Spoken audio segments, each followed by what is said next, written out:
I am honored to be in the presence of mega best-selling authors. Unlike this book, not mega best-selling yet, Ferry Rwandi, Principal Economy. Ew, I'm just kidding. Sorry, civilians.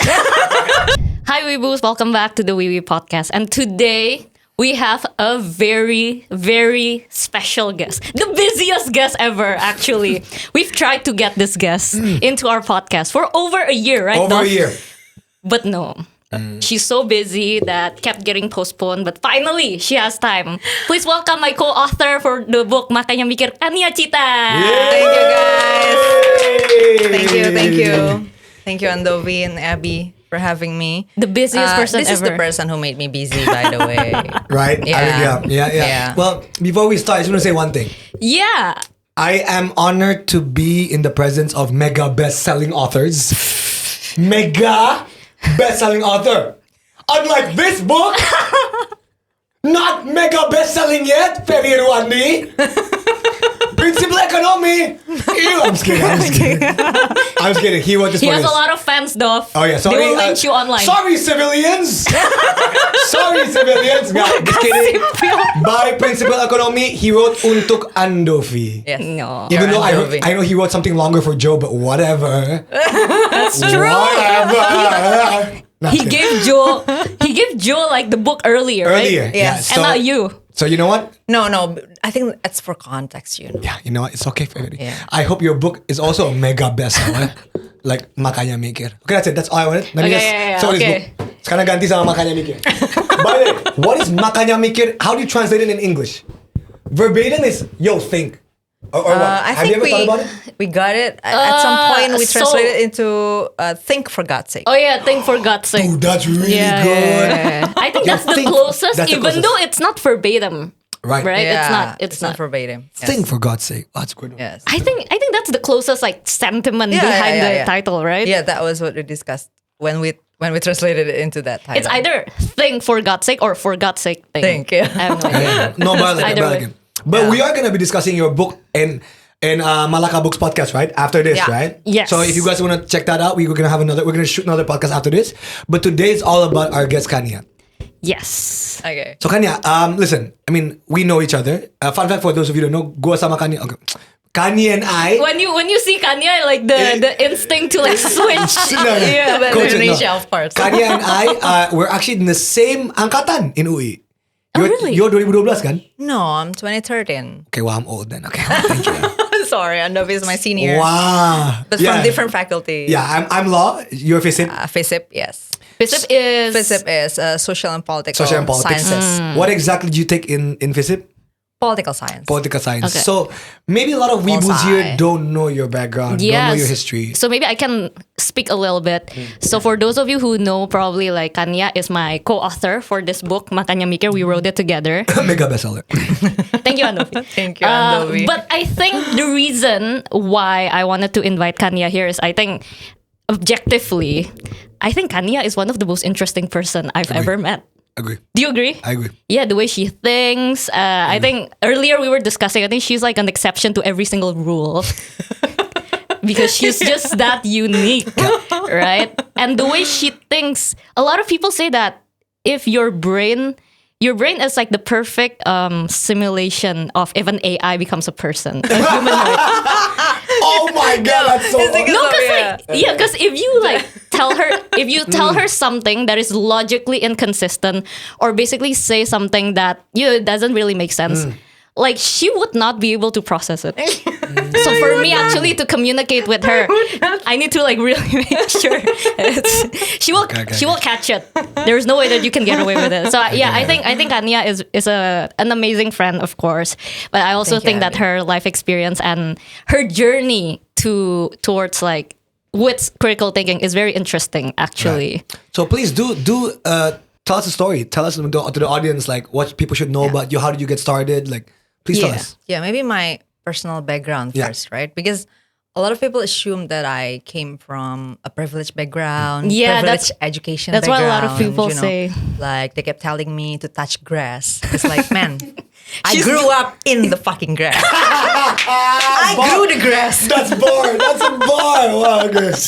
I'm sorry. What? And the grass is Depok Timur. And the grass is Depok Timur. Yes, Limo. absolutely. Actually, it's Limo. Oh, Oh, Limo. So it's Depok. It's Depok Utara. He's Depok Timur. I'm You're Depok Timur. Dia Depok Utara. Yeah. North okay. Depok, yes. The grass is Depok Limo, to be exact. And then the school was SD Negeri Limo 02. It's a public school. I'm all public school educated through and through. Right. I went to junior high school SMP 85 Jakarta, and then I went to SMA 6 Depok, in Depok again. Yeah. It's in Limuria, in the same street as the Masjid Kubah Masjid. You know? Yeah, I know. Yeah. Abby must not know. I know. Because it's like one of the most important touristry Yeah. No idea. site in Depok, In right? Depok. I mean, so Masjid Kubah Masjid, for yeah. Depok, for Depok people. For Depokers. I Yeah, know. for Depokers. Depokers, Yeah. For Depokers, For native Depok. we must know that place. Okay. Yeah, for native Depok, we must know that place. And then I grew up in a poor family, in a single parent family. It's a single mother. My mom is a single parent who works like 13, 14 hours a day to feed her 3 daughters. So she has 3 daughters that she had to feed by working over 13, 14 hours Sorry, a are day. you the oldest, the youngest, the middle child? I'm the oldest. You're the oldest. So Okay, I okay. have 2 little sisters, and all obviously going to public schools as well. You know, in the same elementary school as I did. And then I just knew that I actually was a part of the poor category when I wanted to enter college, right? Because Okay. when So before that, you did not perceive yourself as being like categorically poor. Is that it's what you're more saying? Like, I just didn't think in terms of, economic status. It's like, I didn't that makes really, sense. I didn't really Wow. think in terms of like, if this person is rich or if this person is poor. I could only describe people as owning something or not owning something. It's like, okay, this person has a car, and then the other person has 2 cars. But I didn't really assign, okay. Assign the label like, Yeah, a therefore label, like- I am Right. poor, or therefore that person's like therefore, rich. because Right. I think people owning things can be attributed to a lot of things, besides being poor or being rich. Right, It's right, like, right. what if they don't need it? Like, what if they have all the money in the world, but they don't need a car, so they don't own a car? So I can't really conclude like from them owning things as As like a signal of as a like signal that. of something else. Right. So it's the same thing with me as well. It's like I can't really put labels into what I was, right? Because I didn't own a house or own a car. Right. I don't know that means poor. But then one day I was gonna go to college, and I obviously didn't have money on my own to pay for it. So I applied for a scholarship for the poor. Oh, wow. It's the government-funded It's the scholarship, government right? scholarship. It's called Bidik Misi. Bidik Yeah. Misi, yeah. In which you were accepted. In which, I was yeah. accepted, but then I saw the eligibility for the scholarship, right? And then there was the amount of income, the household income that would be eligible for the scholarship. Right. And then by that moment, I just knew that, I'm actually in the category of poor. Because the household income of my family is at the turf of, Right. poor family. Yeah. I see. As described by BPS. Right. That's it. And I had 0 sentiment on the term by the time. And of course, up until today, I don't have any sentiment towards the term, right? Sometimes like people use the term to like mock, probably. That was confusing to me when I was in junior high school. Right. There were some of these girls, who like kind of, I don't know, maybe picked on me or something. And they called me ugly and poor. And I thought it's like telling the sky you're blue and high.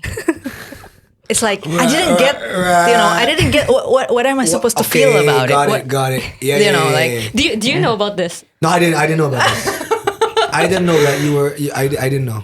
Yeah, I grew up. I know of this story because I know it because we talked about it before. okay, But I didn't know yeah. you were called ugly, and I did not know that. Right, and I did not know that. think this is why I said that I think Kanya has one of the most interesting mind ever, because for normal people, right, when we instinctually can feel whether if somebody is like bullying us or calling us names, Yeah, even though like what you said, you were called, for example, ugly, and for like a lot of for like regular people, they will get offended immediately, I think. Right, but for right. Kanya, because she thinks in such a I think Literal? back then literal manner. And so she doesn't really catch like the undertones and Yeah. everything. And so she Right. just I think I would be the person that you would call tone deaf. Right. I couldn't catch the tone. maybe you know? not Okay. okay, yeah, I guess in that term. Yeah, right. In that Yeah. sense, like But because in like, a way, because like in your mind, like poor is just a category to in life, right? It doesn't really mean to like describe things. Yeah, it's you don't really see it as something negative or positive. Is that yeah, and I think later in life I learned that people like attribute their self-worth or dignity to something else, like to them being poor or to them being educated or whatever. Yeah. But then me growing up on the other hand is like I didn't even think about self-worth.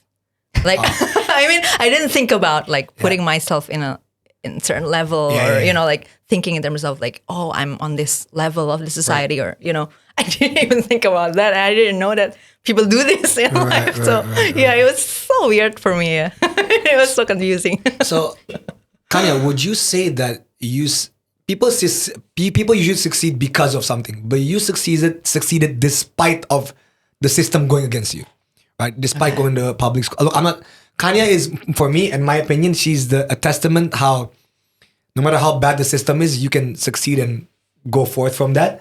But I wanna try to extract like, what do you think made you succeed? How are you this logical? Was it your parents?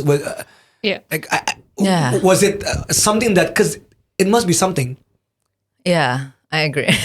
I obviously I couldn't really draw like if you were to analyze yourself, because you can analyze, right? If you can logically analyze yourself.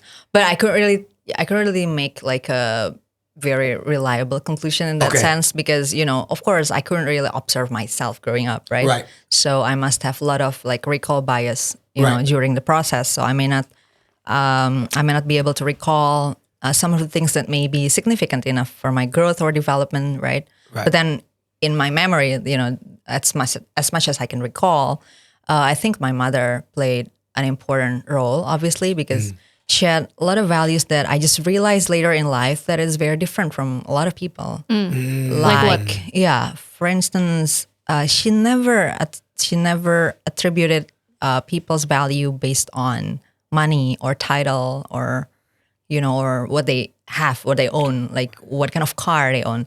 Like I just learned later in life about car brands, Like for a long time, I don't know the difference between cars.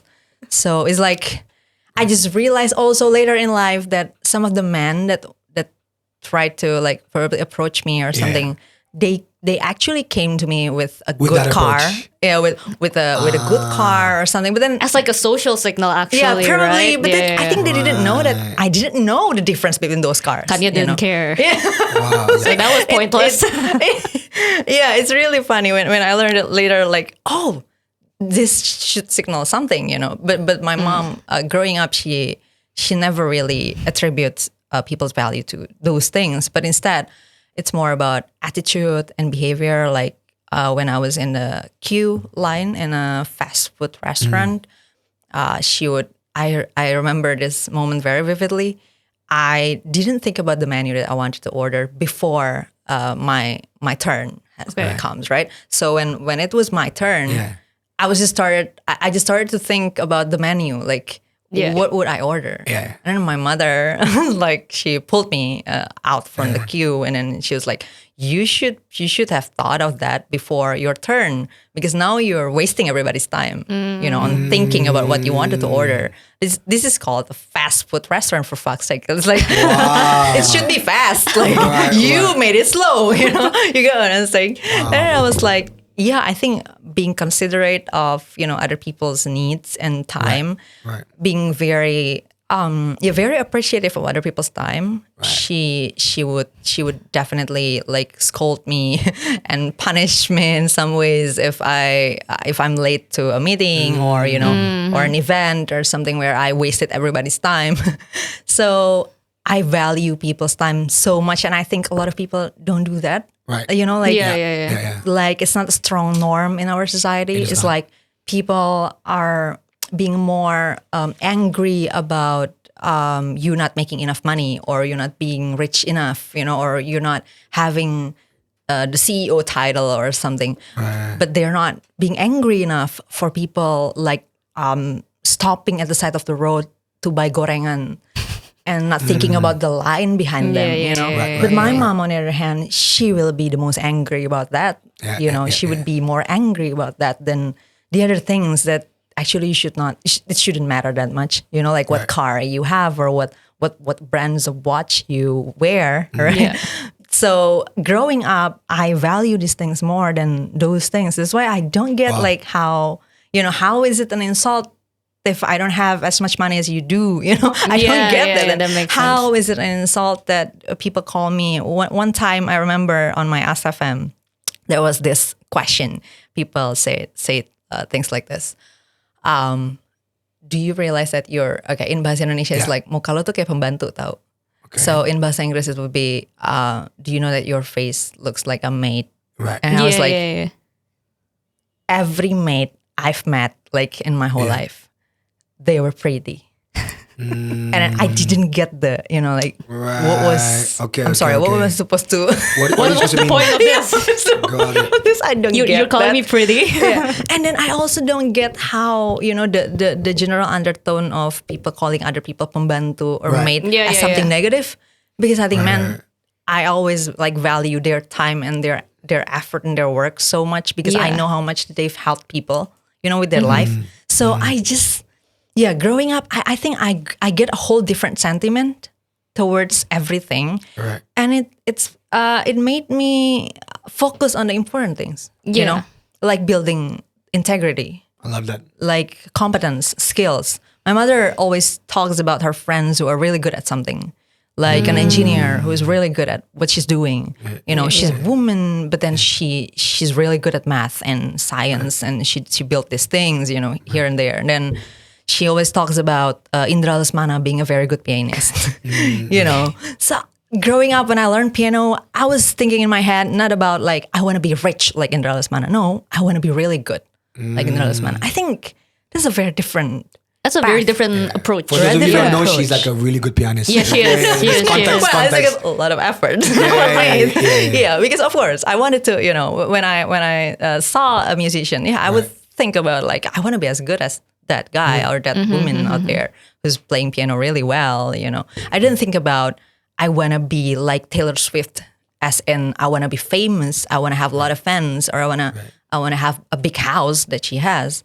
But I would think I want to be like Taylor Swift. I want to write great songs that's relatable to a lot of people, that helps people get past whatever they're going through, something like that. Like, it's always the substance and the essence of things that she was talking about. So I just moved past all the superficial stuff that usually becomes the cover of things.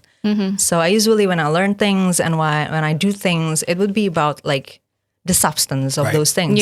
Yeah. I think that would turn me into a very different person if my mother hadn't raised me that way. Yeah, because I think your mom's value really, really affected you. I think for me personally, being friends with you and interacting with you and hearing about your stories, it made me realize how much of our day-to-day conversation are just our interpretation of things. Like when she talks about like when she was bullied and then people call her all that stuff like miskin lu, like for example, you're poor.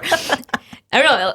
Like, it made me realize like actually poor is just a category and it doesn't necessarily always mean something negative. It depends on like the context, right? But for us, a lot of the time we jump into a conclusion or there's this undertone of like our own interpretation of this is negative and things like that.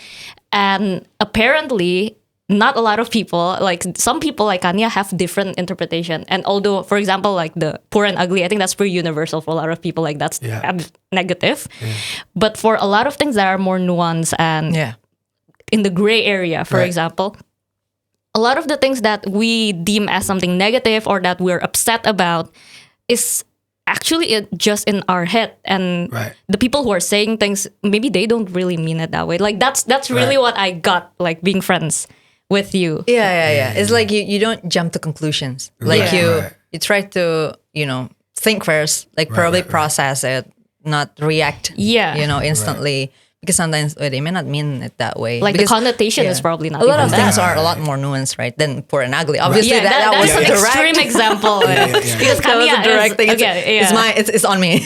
And now you've learned about the nuances and undertone and things like that, right? Yes. I think I'm still using that uniqueness of me as an advantage now. Because it is an advantage, though. It is to have that perspective and that clarity of you're just putting me in a category, but I don't think that way at all. Yeah, absolutely. But can I ask, do your two little sisters, are they similar? Of course, everyone's different, of course. Yeah. But if there's a pattern, are your two sisters, do they have the sort of the same thing as you do? The perspective on their lives? Some of the things, obviously, we're the same. I mean, because the values, like how we see people, a lot of things about those things would be like something that we share, right? Because it's coming from the values. But then feelings, on the other hand, I think it's quite different. Like they have more sensitivity towards social cues. And, like non-literal communication. Yeah. I think that part probably I have some sort of genetic impair. I keep saying that. Genetically challenged. I keep telling people like, are you diagnosed though? I am diagnosed though. Okay. Yeah, when I was in college, because I took this course, right, from psychology. It was children development course. Okay. Yeah, so it's a funny story. I've always wanted to be a mom, but then I didn't think about whether I could make a baby, right? Okay. I kept thinking about how like what kind of mom I wanted to be, right? And then what kind of interaction I would have with my child. And I kept taking all these classes from psychology about children development, about parenting and everything. Mm-hmm. And I just realized later on in life that I had fertility issues. It was actually pretty ridiculous, on my end. And then, get back to that class, like that I took in the psychology faculty. So in this class, I was taught by a professor who's a guru besar, children development. I don't know if that's a term in English for that.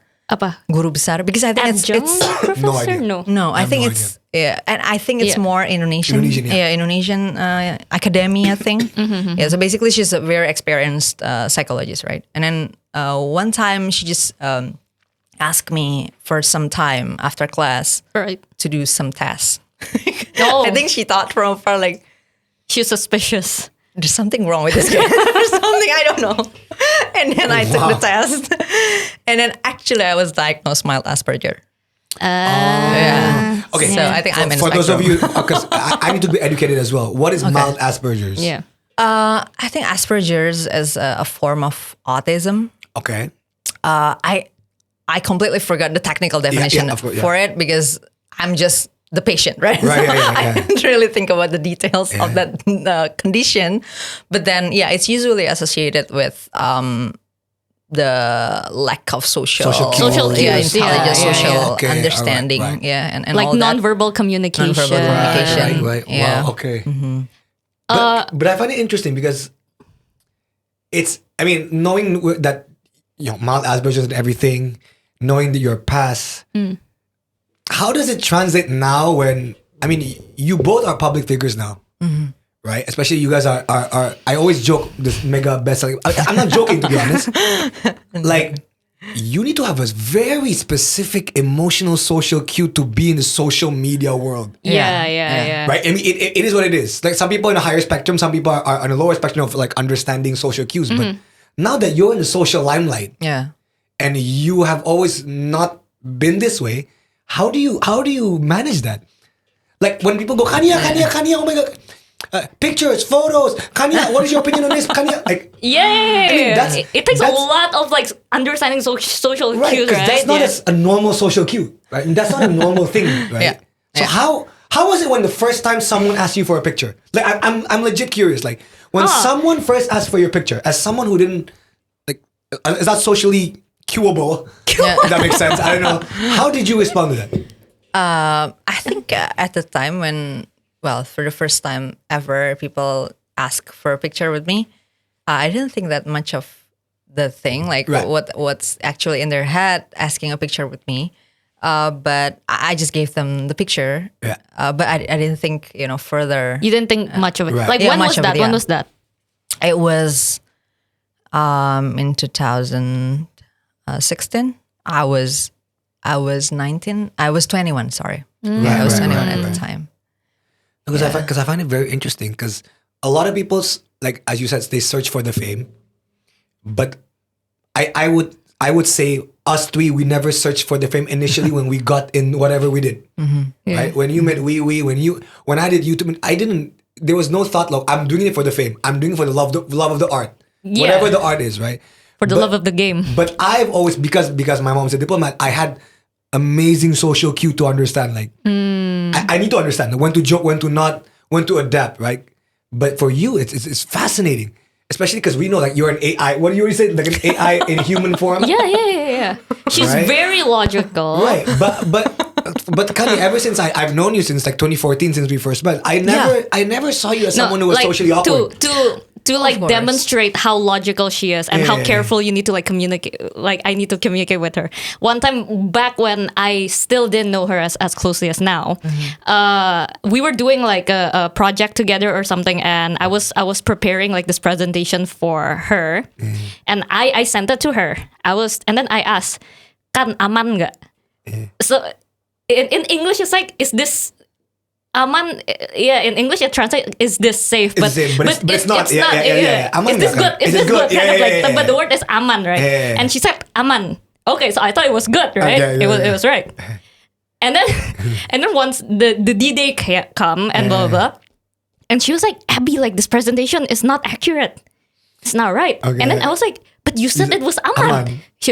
She was like, "Well, it is safe, like literally aman for consumption, but it's not accurate, Abby. Yeah. You can ask me whether this is accurate." Yeah. So it's that level. Oh yeah. By the time I didn't learn the term aman Aman, yet. Yeah, I mean now she's much better Yeah, because now, I think now she understands she learned what the term means. and I'm more careful in choosing my word. But that was like one of my earlier encounter with Kanya, and why I think she really like just being friends with her really taught me about like precision of language and like being Right. very logical and consistent and sequential with like the way I speak and the way I think and things like that. One of my favorite, out of topic, but one of my favorite things is your Instagram video where you're rage baiting her. That's one of my favorite. It's like, gua kan gini, and it's just like, apaan sih kayak? You can tell like it's one of the funniest series. You guys You should can watch it tell- if you guys don't know what I'm talking about. You got like the gear in her head. It's just like, why is my friend like this? yeah. Go on their Instagram and see that. Yeah, shit. no, so what happened? Yeah, I it's funny. purposefully say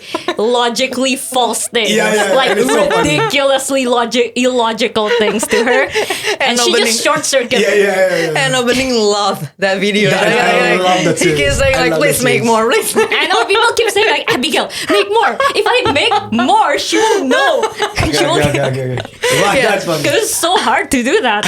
Like I need to catch her, like, and I need to like run some script in my head first. And it was. Yeah, I think so I funny. needed to add first on the advantage of this thing, right? Yeah. Before we move on to the disadvantage of this Yeah. thing, because the advantage was growing up, not understanding social cues that much, and then not actually feeling anything about it. You know, when I was picked on or because I couldn't process what they were saying, so I kept telling people like. I need to do this intermezzo a bit. So sometimes people invited me to some of the forums or discussions on bullying, right? Because On bullying? Yeah, because Like now? because Okay. they thought.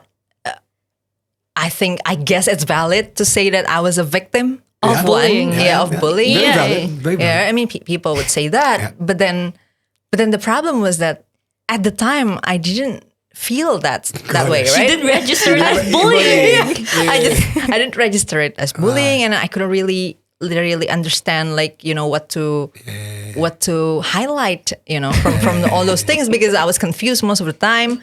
So I love it. Just confused. yeah, so Kanya, how did you feel? I was just confused. That's I was so confused. I because wish there I was- have ChatGPT at that time. because there was a time my seniors asked me to dance. Okay. Right? These To a were song. joget. Yeah, Yeah. joget. Like, joget gitu for a song. And then I told them, I never learned how to dance. I'm not sure I could dance, Right. But I just understood it like later in life They were that that's not bullying what you. they They were meant. bullying They were like, hey, that's- joget look. Yeah. But then in my head it was like, oh, I have to really dance, and then I didn't have the competence for it. You get what I'm Wow. saying? Yeah, So yeah, I yeah. would I say was like, oh, this is my performance Yeah, day. yeah, yeah. something like that. I That's really very get it. interesting, yeah, yeah. So and then again later in life I learned about human, right? I mean, I actually really like learned it like Yeah, through yeah, books yeah. and papers and everything, and I just realized that there are all these social games in life, like where people, where people compete for status, for position in the society, Yeah. for probably being the gang leader or whatever, when we were teenagers, probably you all experienced that in schools, right? We did. And I just realized that that was what they were doing back then, right? But then I didn't think of it. I was totally oblivious of those things. Yeah. Right. I would say there must be disadvantages coming from that, but then I wanted to also highlight the advantage actually. So because this would, I think this is also one of the most important factors that contribute to what you can call my success, or Right. how my growth and development, is that I focused on myself and my skill acquisition process. Like when I wanted to learn things, I could easily put all attention into those things because I didn't have distractions coming from the social games. Wow. Like I didn't think about Or what whose would birthday people, party. What would people think? Yeah, what would Also, people think? It's a superpower. If you think about it, yeah, it's a superpower. exactly, right? Because all of us, we have to be like, oh my God, high school. Oh my God. And doesn't that make you realize like how much of this game are like this invisible game, like It's not people are just important. like playing. Yeah, It's just so interesting. Right. Yeah, maybe in a way I missed out on somebody's popular birthday somewhere.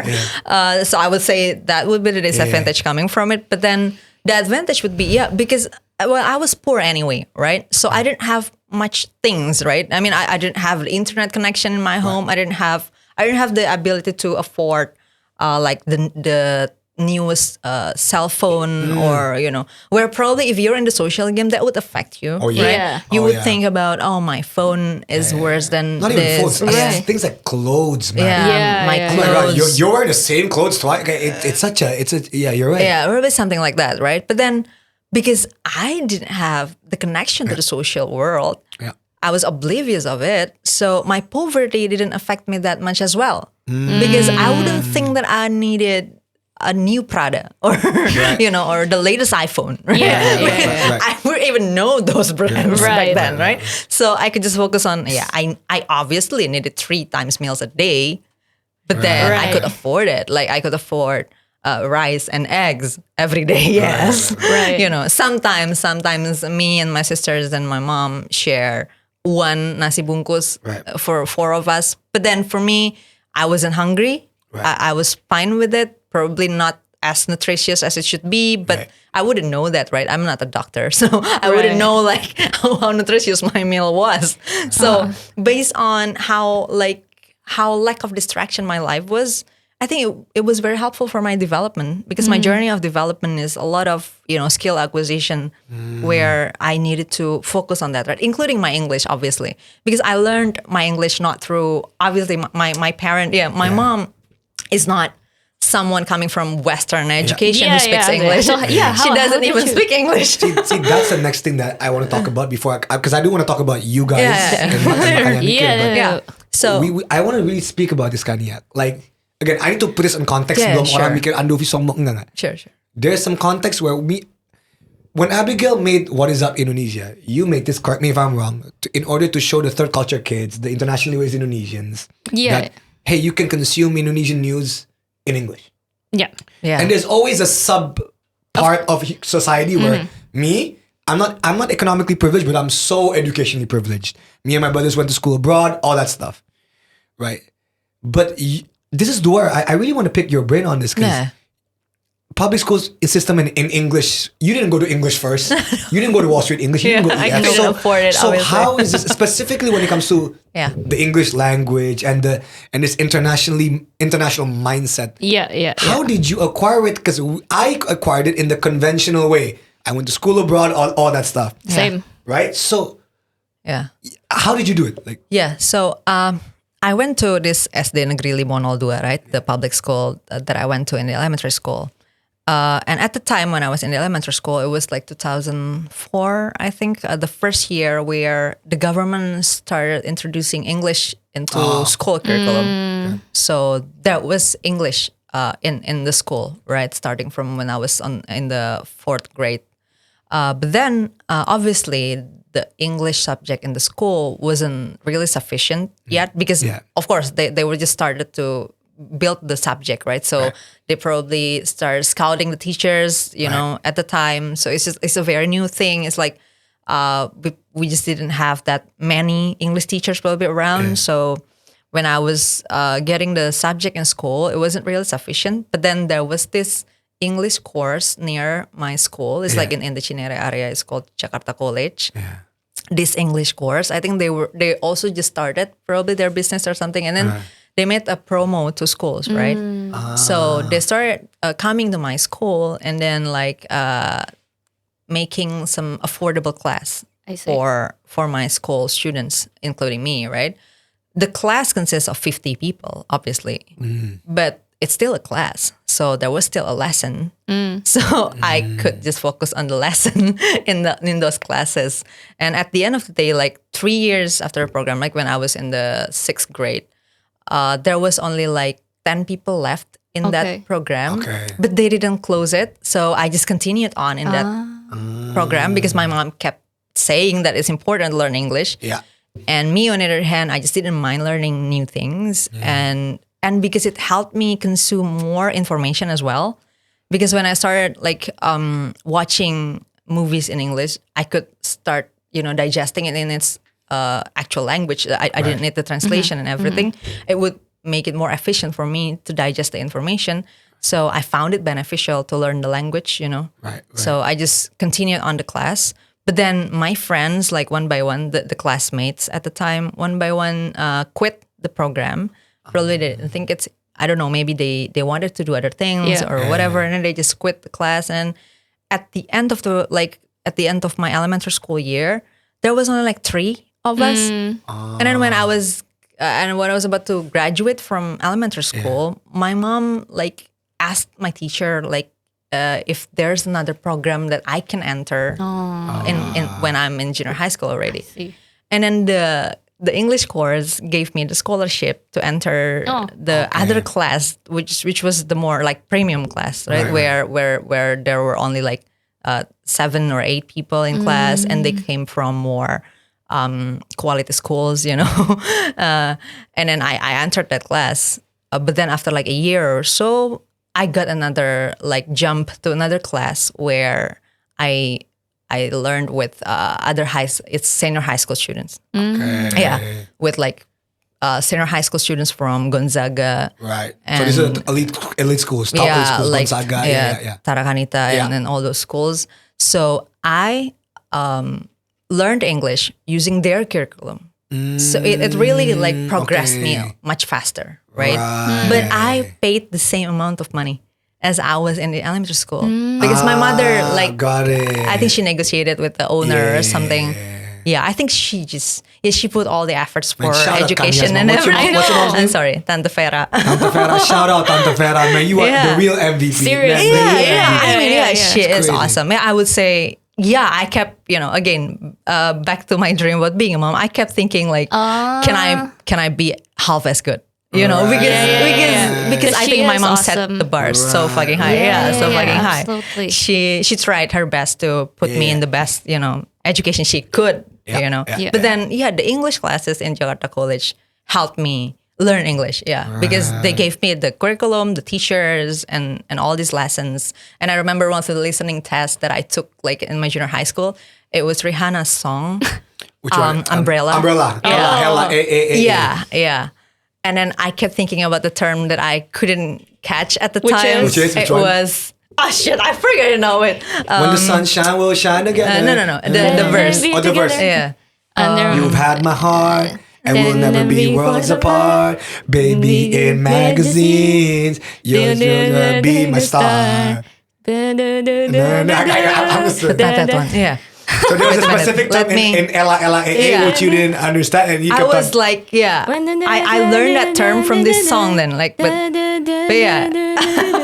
I'll always Wait, be wait, your wait, friend, wait. sticking out, guys, Stick it out to the end. When I rain Editor, in more you than can cut ever. this one. We beat at each other. Seriously, this one, I was like, damn, I couldn't get that. You can stand under I couldn't get that term. Watch it be like the Ella. And it was like, what does that mean? Infinity. Oh. Yeah, Come actually into infinity. my arms. It's okay, don't be alarmed. Come into me. These fancy things will never come in within. You're part of my entity. Here You're for part of infinity. Yeah. I never heard that term before. Oh, Yeah. okay, wow. Yeah, and then Rihanna. also the idiom, like when the world, the phrase when the world has dealt its cards. Oh. I also couldn't catch that. Right, Like, right. Because it's what a is- very native Native English, English, yeah, like yeah. But then from that moment Phrase. on, I kept using the term deal its card. that's Life has dealt its card. Oh my gosh, that's why you use this. Huh. Oh, wow. I just realized. So it's all thanks to Rihanna. Rihanna, like the Wow. This card. Yeah, I Yeah, swear, no, 'cause- I'm like the most Nora learner you'll ever see. No, Like but actually, every time- that's me too, though. Cool. That's me too. Like so back sweet. then, when I was like learning visual art, things like that, and you know how like there's color wheel, like the most useless things ever at Andovi, and I just use that the term like complementary color and analogous color, and then like when I learned biology about like mutual symbiosis, and I just like use all those words. And so when I maybe that's why we're when I friends. that's where we sing, right? Because it's like when I start learning these terms, Yeah. right? Infinity, entity, and the Yeah, delta square. yeah. I kept using it everywhere, and I think Right. So back to the learning learning, journey yeah. that I Yeah, had. yeah, So yeah.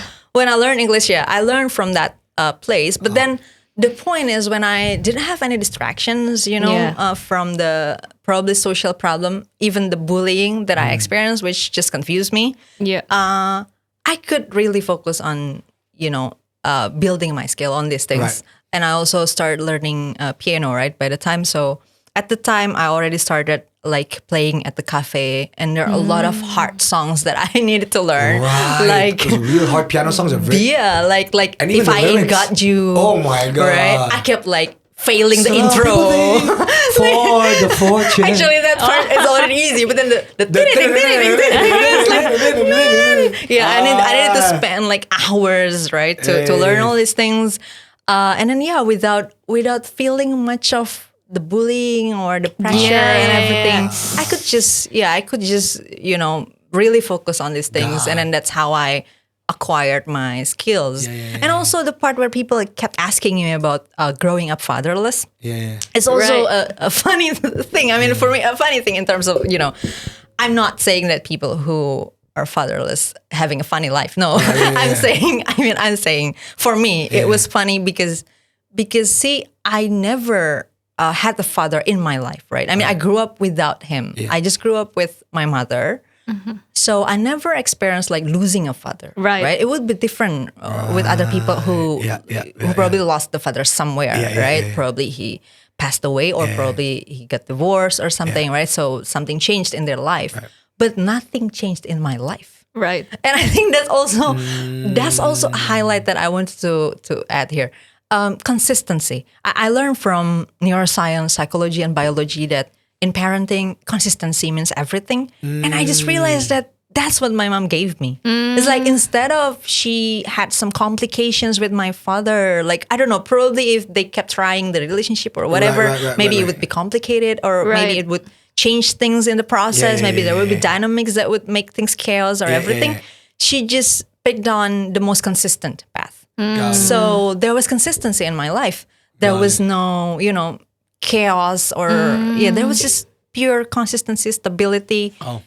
It's in poverty, but it's stable. It's just poor, stably poor. So I would say, when people ask me, right, what do you feel growing up without a father? I'm sorry to say this, but I have to say, I felt absolutely nothing. I mean, because it's like you grow up without chili. Right. And then if one you never day, know. And it's like never- Right. probably you're an American. Right, You grew up without right. chili. You come to Indonesia, and people are like, how does it feel Living your to life. eat chicken Yeah. without Without chili chili. sauce, like without having a And they're sambal? like, every day I do that. Right? And you're like, I'm sorry, but for the past decades, I didn't realize what I was missing too, right? Because I didn't know that. So I was telling people, like, I think I couldn't say much about fatherlessness because I didn't grow up with one. Right. But then people ask me, but what do you feel when you see your friends having a birthday Right. party? Right. And then they have And then there's a father. dad, Yeah. right, in the picture. And I was like, first of all, I wouldn't think about the birthday party at all. because you were not invited. Because I was not invited. And even if I know the existence of a birthday party, I would think Existence of a that, birthday party. I'm sorry, but that's not affordable to me. Right. So I wouldn't think about affording it as well. Wow. Because when I Right. think further about it, like, I cannot pay for a birthday party. Right. But then I would think, do I need that? And then in that part, I would think, I don't need that. So Right. I wouldn't arrive in a place where I start questioning who comes to my birthday party. Right. You're Because not to even think- there yet. Yeah, to think about having a father in the picture in your birthday party, I have to arrive at a place You need where to be invited first to a birthday to party. Be invited, or where I think that birthday party matters to me. Right. Got it, Like where got I it, think got like, it. oh, I want to have a birthday party, and I would think about, oh, I want to have a father in my birthday party. Right, Like it's even another step that I have to take.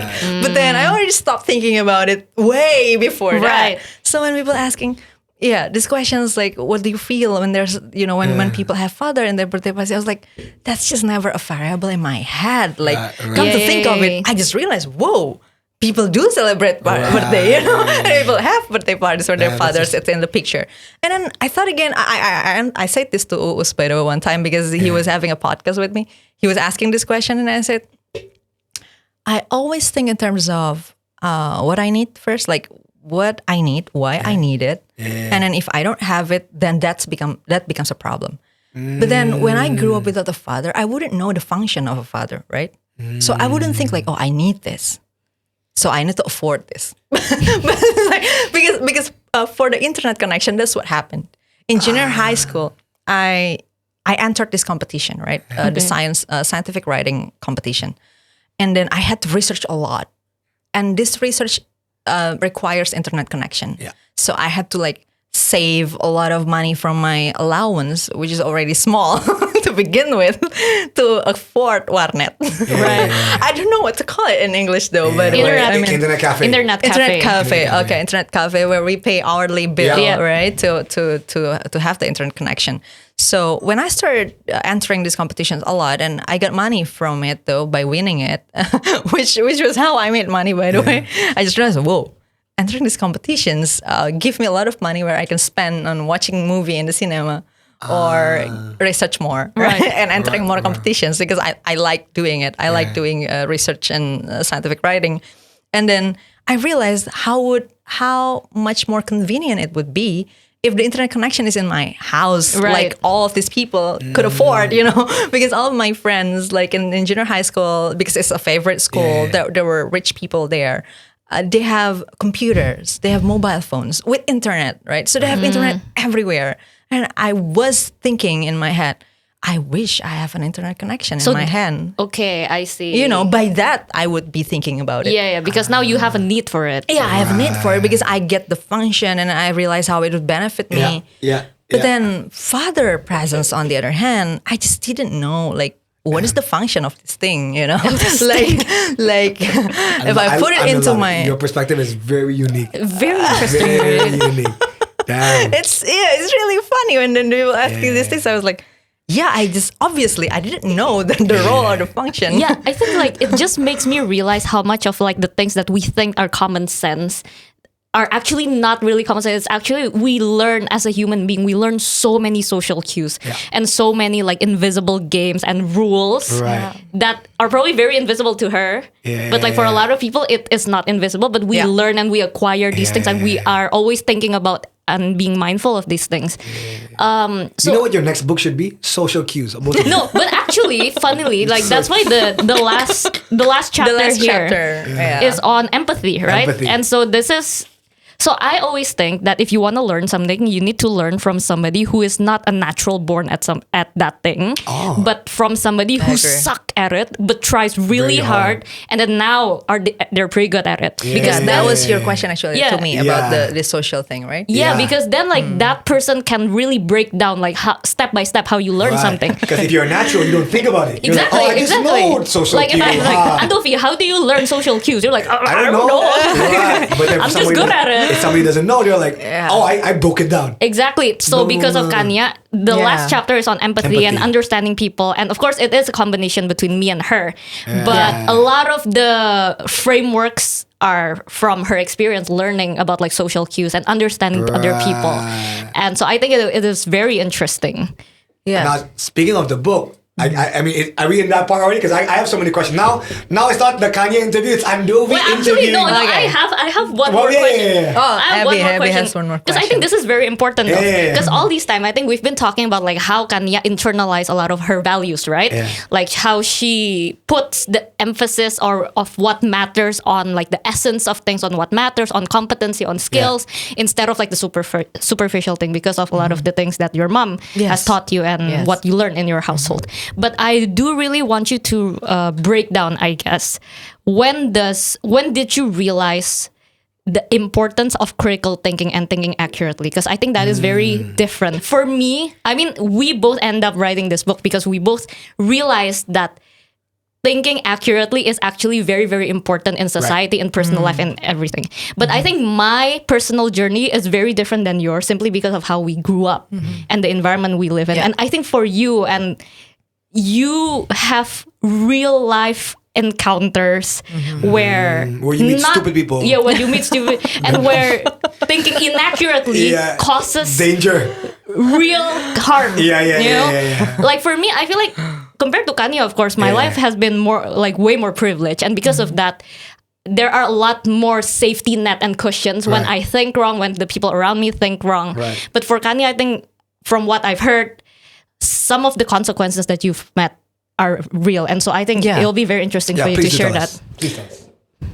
Oh my God, there are sensitive topics into it. You can just censor It's it okay, later. we'll censor it. You'll censor it later. Name So, every single name. yeah, when I was I'm just joking. when I was in junior high school, it was the first time that people started going to clubs. Okay. And then Which clubs? No, I'm just kidding. No. and then there were involved, right? And I researched heavily before going to clubs just to know, how does it look? How did look like?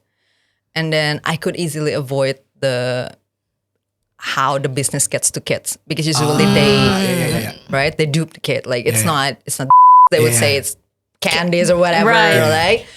And then in that era, like there were so many young teenagers got hooked into that way, and then they lost their entire future because of it.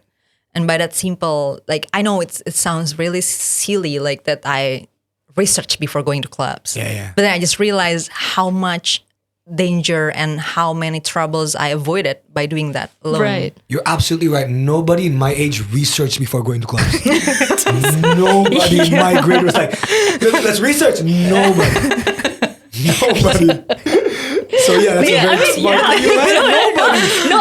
I never thought like, oh my gosh, I'm going to club. Let's research that first. Never. Yeah, because I needed to know what kind of drinks they would serve, what kind of right? Because I wouldn't want. I mean, it makes sense. We should have done that. We did it. I wouldn't, because I wouldn't be able to stand the humiliation of dying ridiculously, like by my own ridiculous shit because I thought it was candy and then I died out of it, And apparently the information are publicly available too, right? Right? Oh, wow. Very easily accessible. Yeah. I just like I Googled it at the time, right? I mean, using it was Yahoo at the time, I think, using a browser basically. I just took a look at the pictures, like what kind of things they would serve, what kind of drinks. So they couldn't tell me like things like, oh, this is an alcohol, but it's actually alcohol, right? Because it's obviously alcohol. So I needed to know like what kind of things they would provide there, and I needed to have the literacy, to judge for myself whether I wanted to consume things. My point is, these little things that I did helped me make better judgment of the options that come to my life. I'm not saying that you can harm your body. I mean, it's your body, your authority. But what I'm saying is, you need to be informed about it.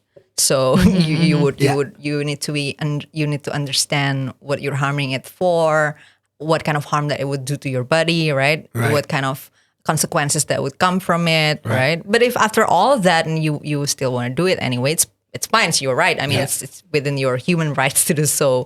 But what I'm saying by those experiences, I just avoided problems. But then, of course, for a whole lot of time in my life, I didn't really care about other people anyway, right? So thinking about it, I was just thinking about myself. I wouldn't think about telling people about it or sharing it with other people, right? Like, why would I do that? I would just keep it to myself, not because I wanted to keep it to myself. Like, I don't want to share it, but it's like, I just didn't think about other people. I was just oblivious of other people. But then I fell in love with a teacher. Interesting. Yes.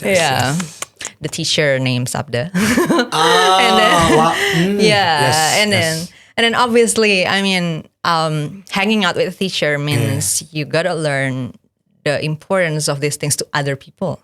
Right. Because teachers have experience with. So would you say Sabda is the first many person people. you care about outside of yourself? And your family. Outside yourself and your family. Not even her family. I don't know. Yeah. That is quite true. No, that level of care, probably. Yeah.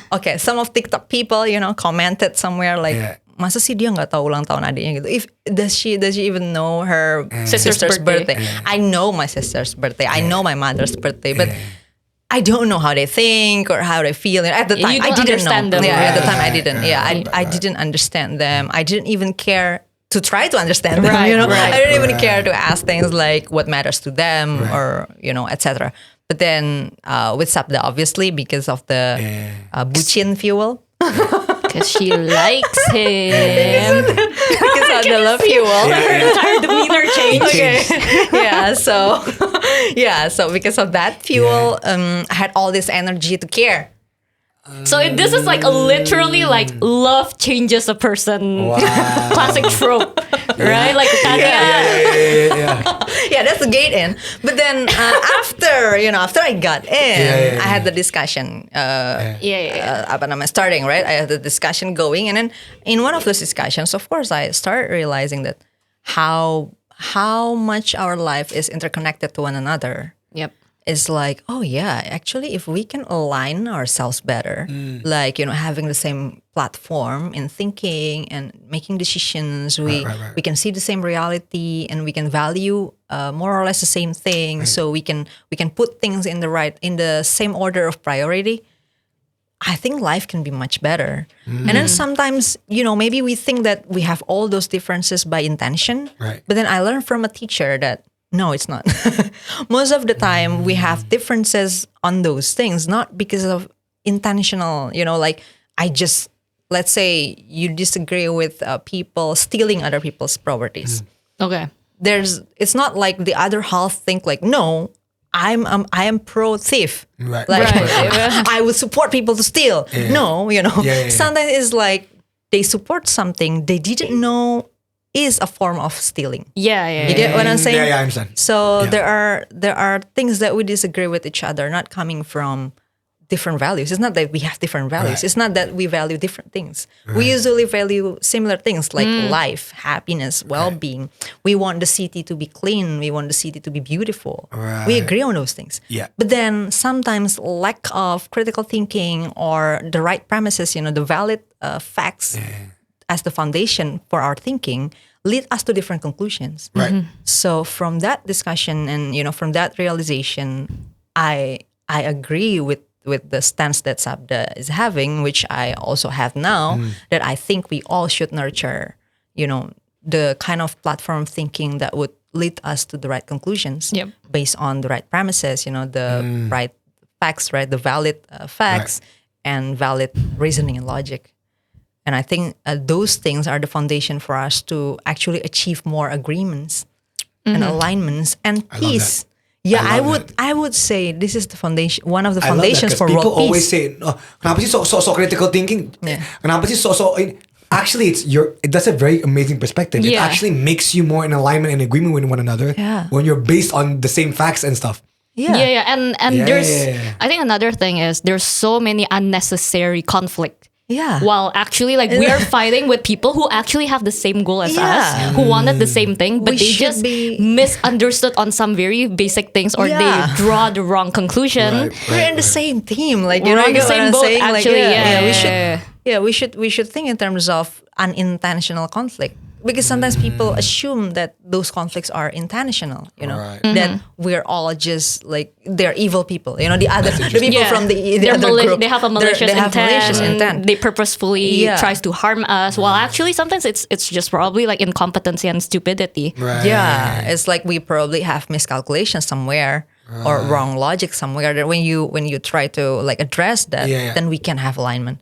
Because from that moment on, I just realized that I have less debates in my life with people. Because I started to dig deeper after the conclusion, not just the conclusions, right? Let's say I'm saying I'm pro A, and then there's this one person who comes to me and say, "Oh, I'm contra A." Yeah. I'm not like, "Oh, okay, we're enemies then." I'm not like that anymore. Right. I'm like, "Oh, why are you contra A?" And then we discuss further on it, and I realized, oh, actually, at the end of that conversation, we're in alignment. It's like, oh, apparently we're not pro A or contra A, but we're pro this other things that we're in alignment for. And we should go for it, And that is one of the main thing that we really emphasize in the book too. The difference between evil people and stupid people, those who have actual malicious intent and who are intentional, and those who are actually unintentionally drawing the wrong conclusion and therefore creating harmful, unnecessary suffering towards everyone else. Right. Yeah. Abby actually made a very good example in one of our podcasts with Close the Door, right? It's Which Abby mentioned an example about this DPR person who made this statement to the public, calling the donation. Oh, do you remember? Undermining the donations of for Sumatra. For Sumatra. Yeah. And then of course he experienced backlash from all this public, right? Now I would ask the question is he stupid or evil? Right. Would that be his intention? To I want to create rage. I'm rage baiting my entire I'm rage nation. baiting my constituents. Right. Probably not. Probably not. He wanted something like that. He wanted people to good job, right? That's what he did. So it's unintentional actually. Even in extreme cases, you can also apply that to corruption. It's some of the corruption forms is you don't even benefit enough, man. You get what I'm saying? I understand what you're saying. Yeah. It's if you look at the number, man, you can do it. You can get much more with less cost. You get what I'm saying? It's no, it's just pure wrong math and wrong facts, and wrong reasoning that gets you into this model of corruption. So even among evils, you can see that with a better thinking platform, you can have better outcomes. I'm not saying we should eliminate corruption if it's possible. Right. But then my point is, it already a better situation if the corruptors are having better thinking platforms. Right. And they don't. Yeah, exactly. That's my point. Yeah. Wow. It's very interesting. All right. Okay. I'm getting a lot about you guys, but I do want to ask about the book and you guys. Right. All right, and I have a couple of questions. Okay. Okay, and just Okay. be honest. Be honest. All right. Honesty is the key. Okay. Okay. I have no idea what he's about to ask. Right. Okay. Yeah. Be honest. Anytime, because I know your process was you guys did a lot of this in Zoom calls, right? Yeah. I mean, you guys Because it was during COVID. it was during COVID. Yeah. It was Yeah. during COVID. All right. Spill the tea. What was your moment where you were like, Kanya, you're annoying as hell. This is wrong. And Kanya, where was that a moment when you were writing it with Abigail? You know what? You're annoying as hell and you're wrong. Drama. See, this is what the people want. So the people want. Was there drama in Makanya Mikir? And if there was, what was it? To each other. Be honest. Was there Be drama? honest. Well, I mean, okay, from my Yeah, side. you open so that she can respond. Okay. From my side, Yeah. I think there was a time where I was like, Kanya, you need to stop. Okay. please elaborate. Because like, so if you read like the first chapter, we had like this, basically we modified Maslow's theory of needs for like from the very basic until self-actualization. Then we kind of modified it into like this tree of life sort of thing and about happiness and things like that. And Kanya just kept writing about like she's like, it's like she's writing a scientific dissertation paper on like what does it mean, like happiness from biological, from evolutionary perspective. And I mean, it's good. It's great. But it's like 10 A4 single space 12 size pages long, right? And I'm like, people are gonna lose the plot here. Like they're just gonna be like, why was I learning all this for? And that was not the point of like the chapter, right? The chapter is like, we wanted people to realize that, hey, before you decide anything, before we can categorize something as a good decision, bad decision, we need to know the objective or the goal. And how do you set the goal? There are several ways. First, you need to know what you want. What you want is, maybe you can pull it from what you need, and what you need is there's this framework. So it's like a whole thing, and so you cannot like spend like. But in my that long. defense, I love it. Let's go. there was a voice in my head. No, again, like I know how she thinks. Like I understand. Like that's why I said like Kanya, like this is not bad. It's just a different book. You can write this whole other book. This is just a different book. And That's at what she first said. I was like, you know what? What if we put this all in appendix? So you're like, so summarize what you wrote in like 3 sentences. And then say, read more in the appendix, right? And then it just keeps happening until the appendix is thicker than the actual book. and I think, because again, like again, from like our original intention, we have discussed, and we wanted this book to be a beginner level. Right, of course. We want this book to be highly accessible. We want this book to explain these concepts as easy as possible, caring about like people's different cognitive load and things like that. And so this has deviated, I feel like, from our original purpose, right? This is not the kind of book we wanted to write. But I understand what she means, but I'm like, I can't take this. Like I can't keep reading these dissertation. So I just Kanya stop. I think at one point I told her to stop. Like, and then we rewrote like a lot of the things. I mean, it's easy to talk to me. She could just say stop, and then I would understand. I wouldn't feel anything about it. No, absolutely. I couldn't be like, Kanya, I really like, if I go that route, she won't even understand. Right. So you have to be like, Kanya, just stop. She was like, what? I love your writing. She was like, oh, you love my writing? 10 more pages. 10 more. You love it. Stop. Exactly. So it was easy. But in my head, it was like, when I wrote the framework on we wanted to have an approach to define what makes us happy. Yeah. Because usually people want to be happy generally, we could say that. But then what is happiness, and what should be our approach to happiness, right? Of course, in the book, we also wrote that it's totally up to you. Actually, you can just define it all you want, but then we just want to give you a reference. Yep. If you need one, right? We can and then give you a give reference. all the references. You want a reference? Here's the biological reference, evolutionary reference. So in my head was the like whole reference. But then would people be asking me things like, because there was a sentence, right, that I wrote there. we generally have the same ideas actually of what makes us happy. But then I was thinking in my head, like, would people ask me things like, but why? Why do we have generally the same ideas, you know? Yeah. So I felt the need to explain that. That's how I needed to say, you know, things about the evolution Right. that we all went through as a species, Yeah, right? Because through this shared experience, we have shared preferences. Yeah.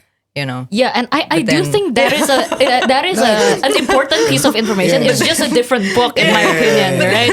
Abby said like, but nobody asked that question. And I was like, yeah, it's me. It's me in my head. Yeah. And then like I just told her to put it in the appendix, right? And then once we got An a editor. professional editor, Yeah. she was like, I think we can just delete the appendix. Yeah. So it's been So taken out I completely. feel like my judgment's In the final- validated. Yeah. Yeah, that can be another Yeah. book. That can be completely another whole other book.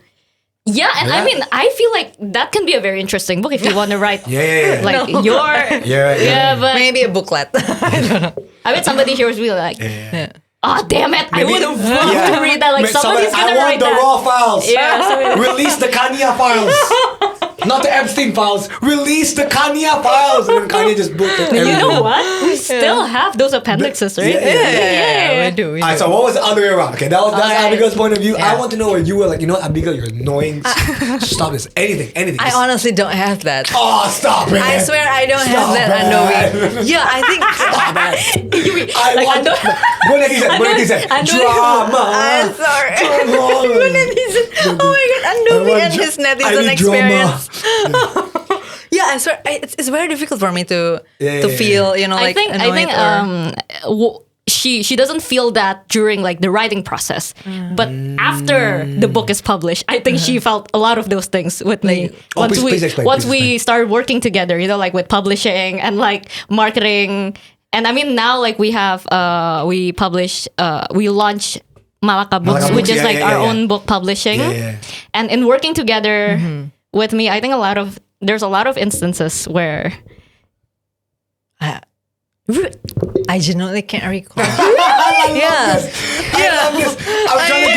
I'm trying to get some tips. She's like, I don't No, know. like- I Which just part? love you. No, Emmy just doesn't get it. Like I have a very like low level of. I mean, yeah, I have a very high bar for being annoyed or you know get things. So it's not really a compliment for me. She just Yeah. She's like, No, I think for Abby, yeah, of No, course, she like- has all the qualities, you know, Yeah. to not bother me. that is the best way to compliment someone. You have passed the all the threshold. qualities of not bothering me. yes, that's a great compliment. No, I meant like me being really bad at numbers and like missing really stuff like that. She has mishaps here and there. Okay. No, but then at the time I was also thinking in terms of like because she was also pregnant, right? At the Yeah. time. Okay, So I okay. thought like pregnancy hormones. I already kind of predicted, what would happen because obviously I learned basic biology on that because again You did I thought about research. being, Yeah, I right, thought about right, undergoing one, which I apparently couldn't. No, but then like she, I Or think it was having like last difficulty. week, she just said like, and I just know this, like Yeah. she was like, Abby, like truthfully, I was really disappointed in you also, like in some of the things that you were thinking. But I know that was like pregnancy brain. Exactly, that was and what then I she was thought, like, I was like, this is not the Abby I want to write my book with or something. Yeah, that's to why me it was a it. joke. I That love When part I was was a like joke. telling her about like, what, I feel like my brain's like really frazzled because like the hormones, things like that. Yeah, and I was like, yeah, I know. I mean, I know that. Yeah, when it happened at the first time, when the in the pregnancy, right? During the Yeah. pregnancy, I was like, okay, this is the pregnant mom brain is talking now. Wait, can Yeah. you give me an example? Oh, I forgot the details. It's basically some probably things like that A mishap of a number or a fact? no. It's a It's like a judgment thing. it's a comprehension of like let's say there are 2 paragraphs of information, right? Okay, yeah. And she couldn't comprehend it. Makanya Mikir. I was like, that wasn't the point of this paragraph, Abby. But then I realized, okay. But I never got the story. Who coined the title? Was it you together? Was it your idea? Was it your? How did the title? It was. I come to put be? it in the options. But Yeah, then it was from her. We pulled Okay. it, but then we pulled it. And It was like we have a bank of ideas, and Makanya Mikir is actually from her. Okay, and then you guys liked the idea, and you guys like. And then this one. we did a poll We did a with our poll, followers yeah. and with like the internal team and things like that. And Okay. this keeps on winning.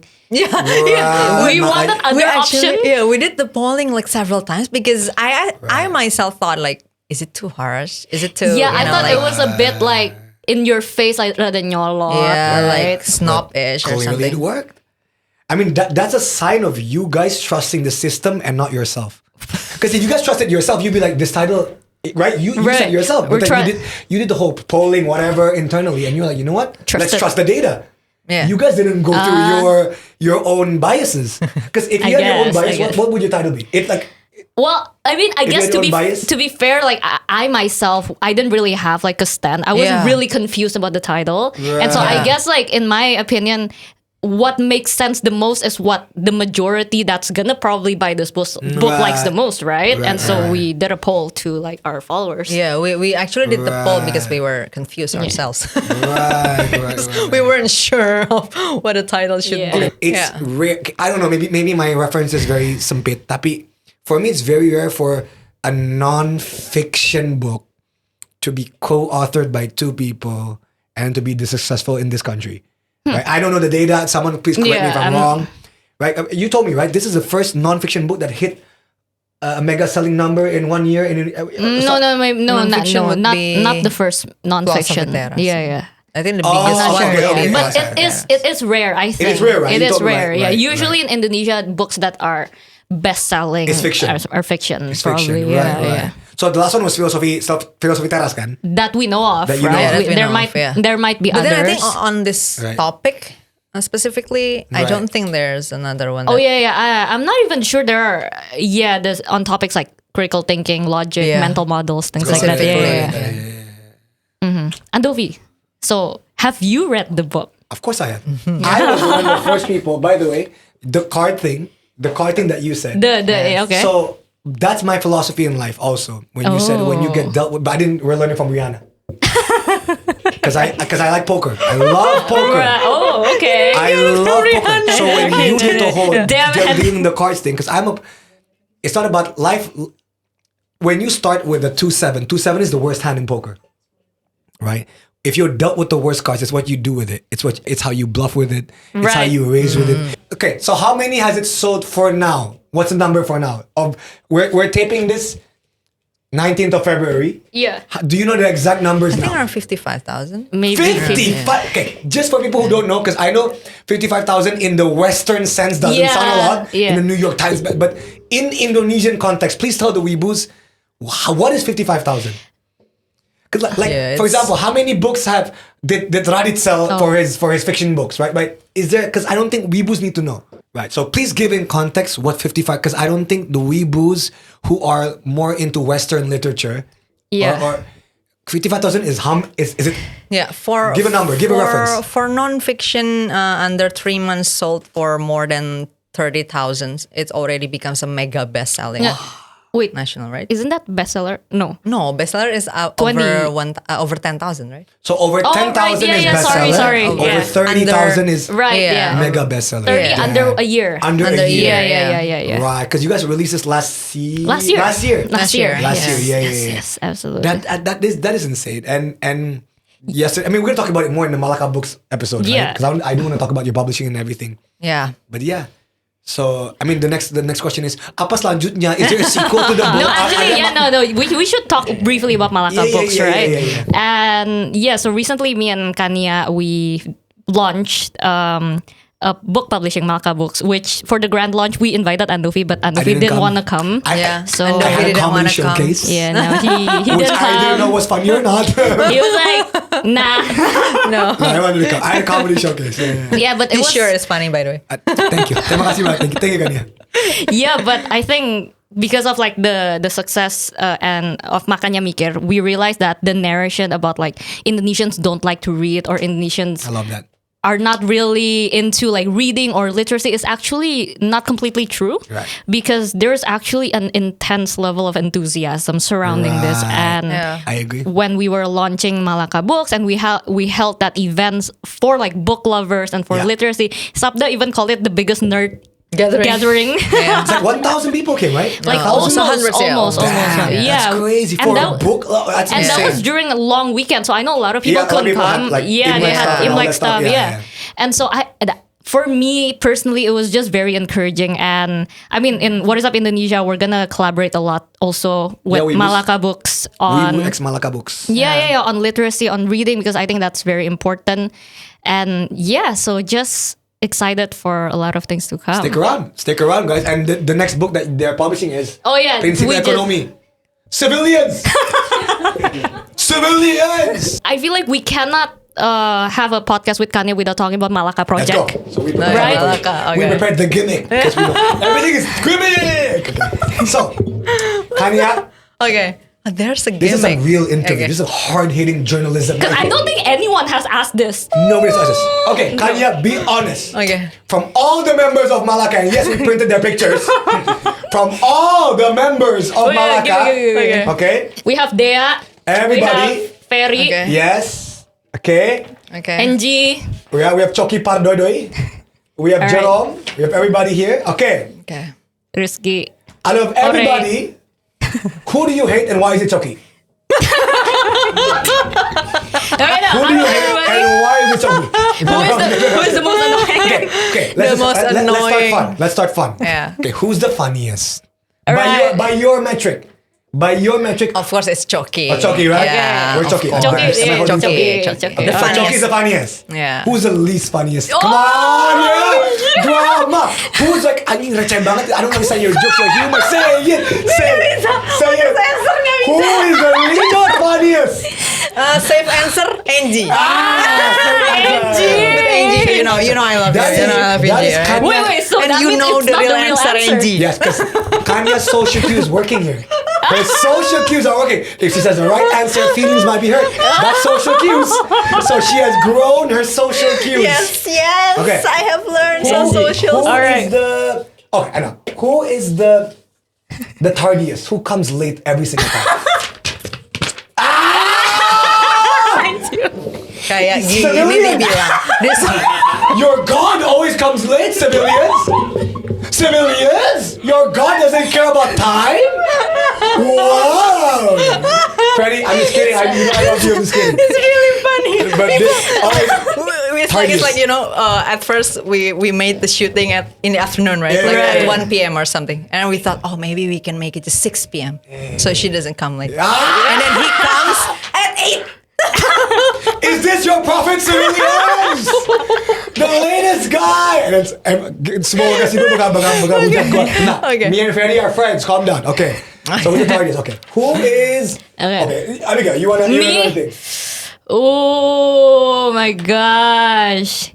Should we play Kiss, Marry, Kill? Nah, bisa.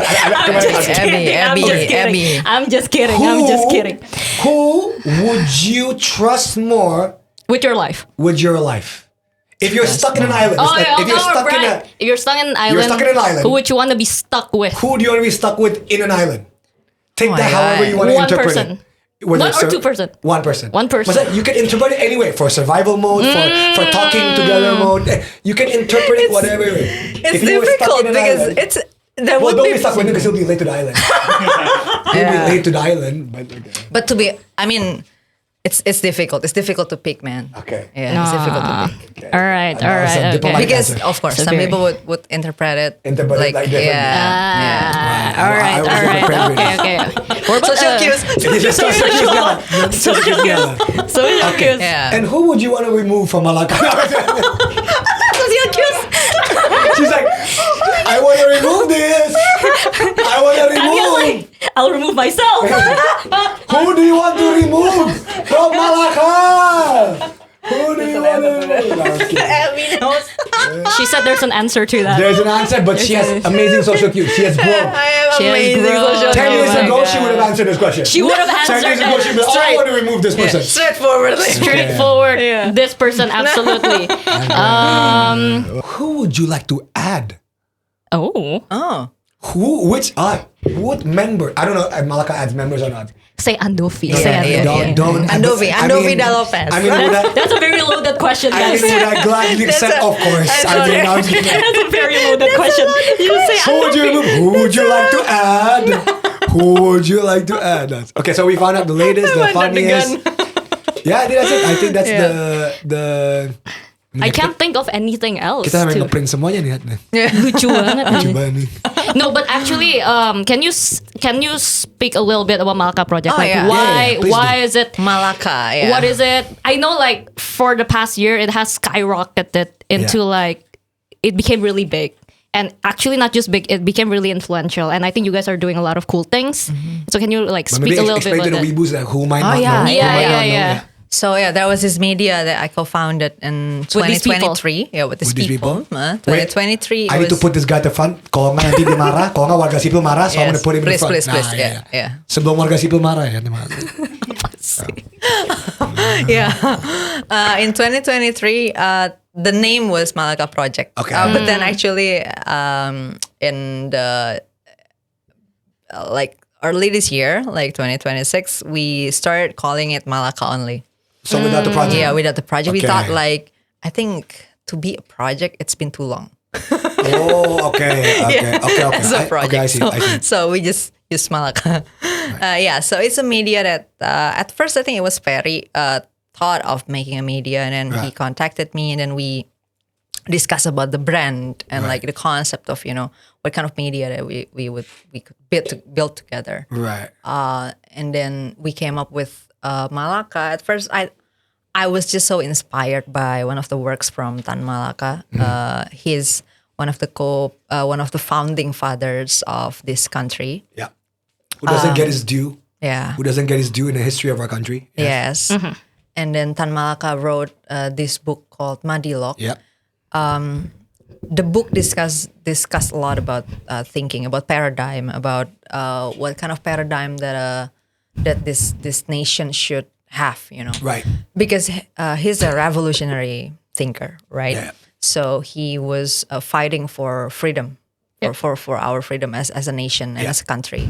So obviously he talked and wrote a lot about what free country should we be, like what kind of free country should we be, like what kind of freedom we should fight for, what kind of like life and governance that he would imagine as an ideals for this country once we gain our freedom, and then also how to get into that freedom, right? Yeah.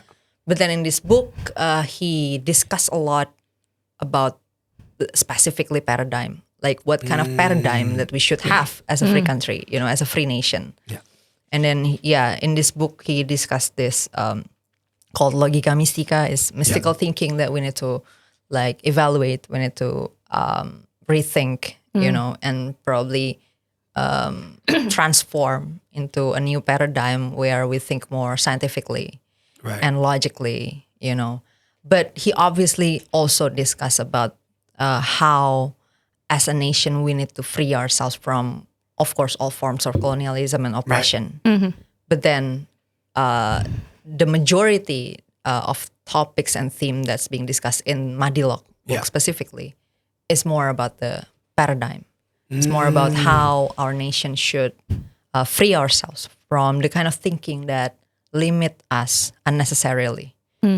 It's basically I agree. I'm agreeing with him and all other people that talks about structural oppression, right? That limits us. Obviously, there are limitations that come from the system, Right. like that we need to correct, and we obviously need to fight against. Right. There are opportunities that we couldn't get because of discrimination or discriminatory policies, or simply false and incompetent policies, right?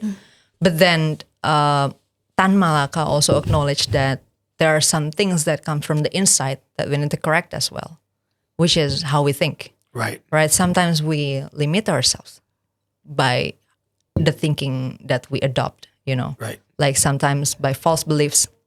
Like, let's say I believe that we cannot wear a black cloth in Friday. Right. On Friday, on a Friday, right?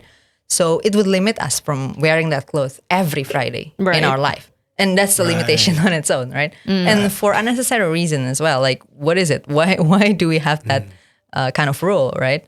So Tan Malaka argued in Madilog book about that. Like, he argued at length about it, like about how it would impact how we live our life. And the kind of limitations that would become our own prison, he would say, the prisons of our minds. So when I talked to Ferry about it, like we should bring this paradigm as a foundation for this media. Like we want to nurture a nation with more freedom of thinking and have a more scientific paradigm to see the world more accurately, more clearly, like what we just discussed in this conversation today, right? A clearer head would lead us to a clearer action, clearer judgment, and it would prevent us from having unnecessary problems that only come from our own, false beliefs or false thinking. I think that's the idea of Malaka at first. Oh, not Malaka Project. Yeah, no, Malaka. Yeah, but then of course, and generally we basically promote, basic literacy for the public so we can have a healthier democracy. Yes. Yeah. Nice. That's it, the we idea. boost. And now we're gonna go to the Q&A. We have So to, this has been a really very long conversation. Very good. I really like it. So Q&A. So the question from Threat Al Muslim with 176 likes. Kanya masih hafal 3 surat pendek juz amma nggak? Ini ya. Again, as a Catholic, I don't understand either. Same. I don't understand either. 3 surat pendek You don't juz understand? amma. No, I have no idea. Oh my god. Because I have no idea what this means. I have no idea what this Okay. means. So I'm apakah sorry masih then. hafal 3 surat pendek ini? Gak hafal anymore. Oh, No. anymore. So okay. But you can always read it again. Oke.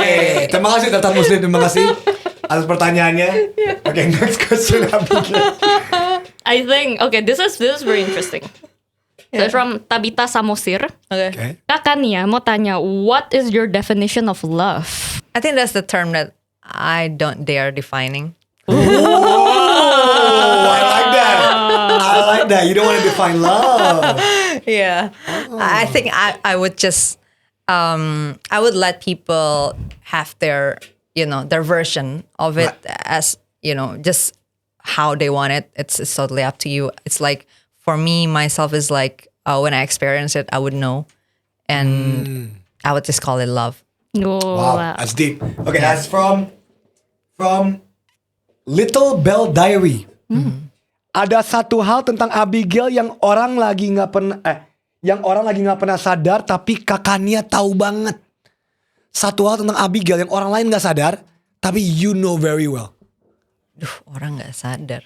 Semua orang sadar sih kalau ini. Soalnya dia tunjukin terus di mana-mana. Apa? Ya berarti bukan. Berarti bukan dong. Ya berarti bukan. What is one thing that like people don't know and nggak sadar but you think like oh my god.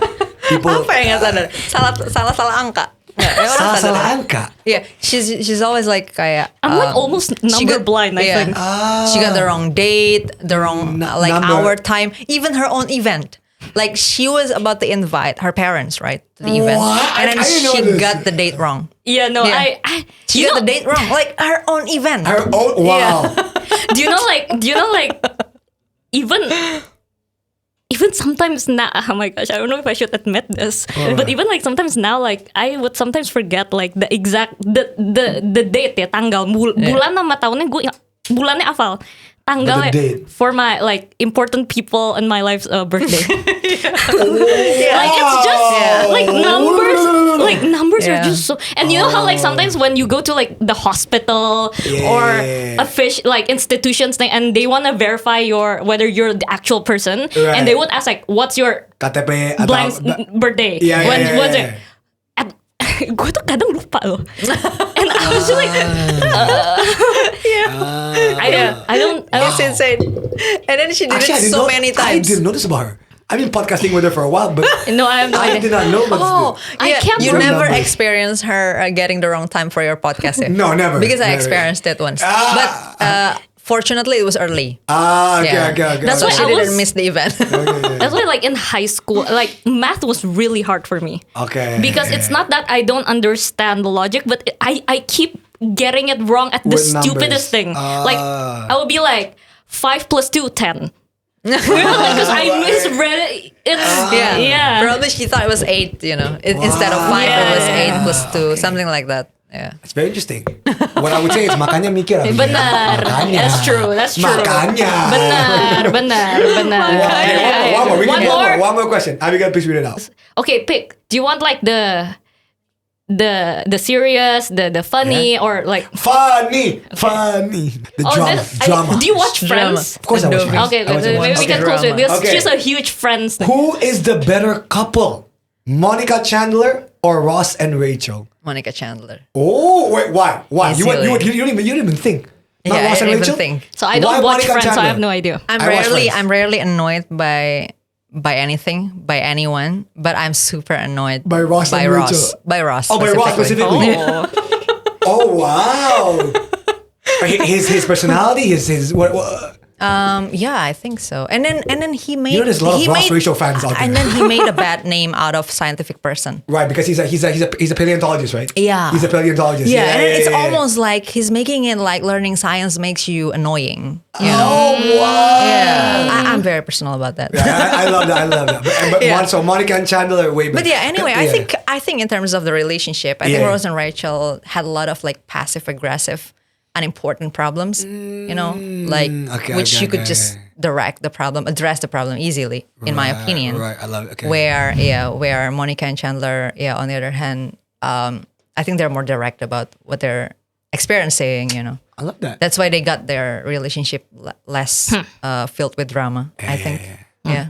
Oh my That's god. for you friends, people out there. Okay, I actually have a great closing Okay, question. close it. So can you Who like? would you kill? Okay, that's the closing. Who would you kill? And of all this, Is there a politically correct answer? Easy. I would kill a martyr.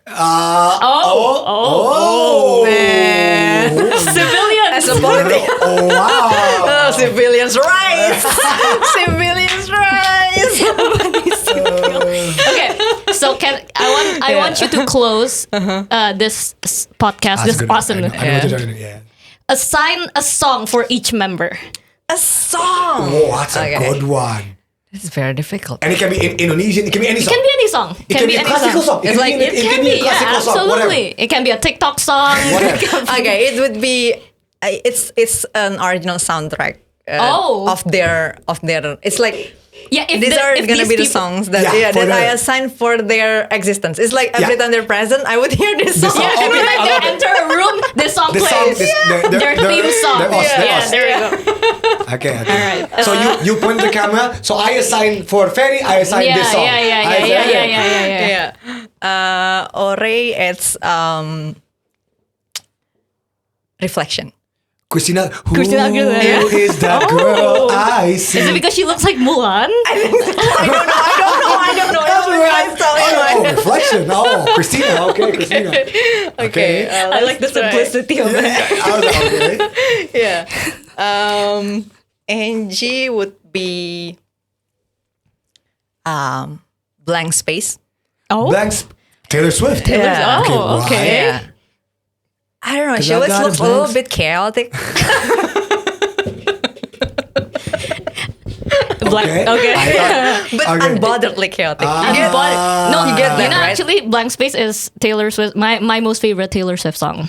Oh yeah. She told me about I it. Yeah. got a blank space, Yeah. baby, and I'll write your name. Yeah.